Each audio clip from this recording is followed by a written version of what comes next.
केंद्रीय वित्त मंत्री निर्मला सीतारमण शनिवार 1 फरवरी को संसद में वित्तीय वर्ष 2025-26 का बजट पेश करेंगे। आम आदमी को बढ़ती महंगाई, बेरोजगारी और घटती खपत के बीच बजट से काफी उम्मीदें रहती हैं। वहीं घरेलू और कामकाजी महिलाओं को भी बजट पर निगाहें रहती है।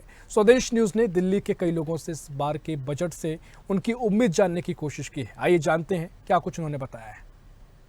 हमें तो ये उम्मीद है जनाब कि बजट जो है अच्छा हो, सरकार हमारे बारे में भी सोचे और कुछ सही सुविधाएं हमारे को देगी।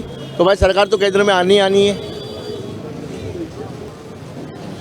भाई एक तो महंगाई बढ़ रही है, महंगाई का भी वो करे कुछ, और बेरोजगारी भी बढ़ रही है बहुत।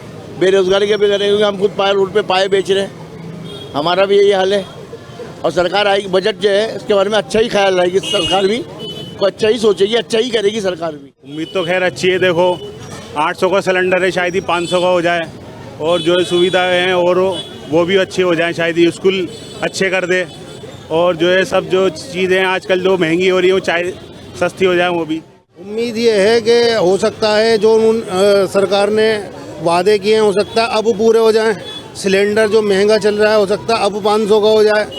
तो उम्मीद तो यही है, लेकिन आगे बेहतर अब ये लोग ही जानते हैं क्या करेंगे, ये मांगे या नहीं। कल सरकार जो बजट ला रही है उससे किसानों को, आम आदमी को और गरीब आदमी को बहुत सारी उम्मीदें हैं।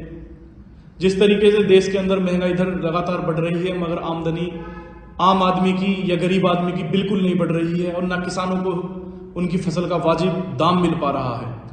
तो मैं उम्मीद करता हूं सरकार इन विषयों पर सही से बजट पेश करे, जिससे कि देश की 80% जनसंख्या जो कि गरीब आदमी, आम आदमी और किसान आदमी है, उनके लिए कार्य हो सके और उनकी भलाई के लिए, उनकी तरक्की के लिए कार्य किया जा सके।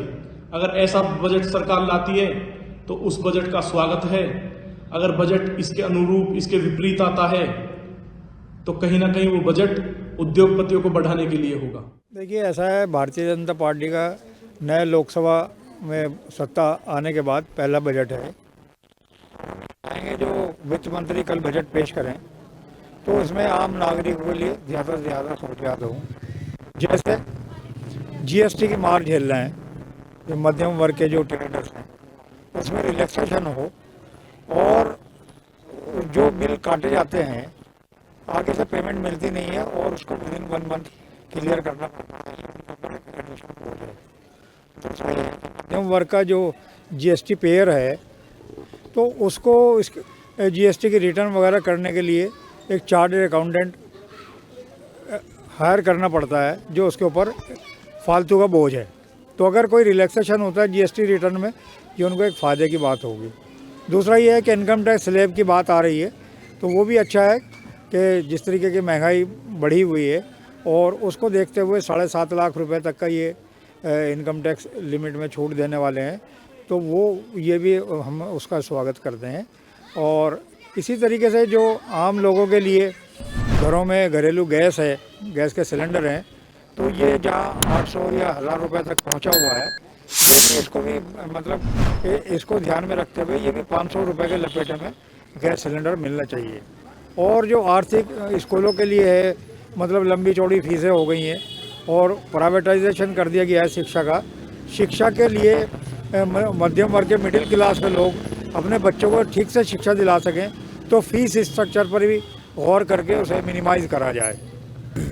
तो हम यही चाहेंगे और उपेक्षा करते हैं कि सरकार इस तरफ ध्यान देगी और जनता को ज़्यादा से ज़्यादा सुविधा देगी। ताज़ा खबरों के लिए लाइक, फॉलो और YouTube पर सब्सक्राइब कर बेल आइकन दबाएं। साथ ही ताज़ा अपडेट्स के लिए swedeshlive.com पर विजिट करें।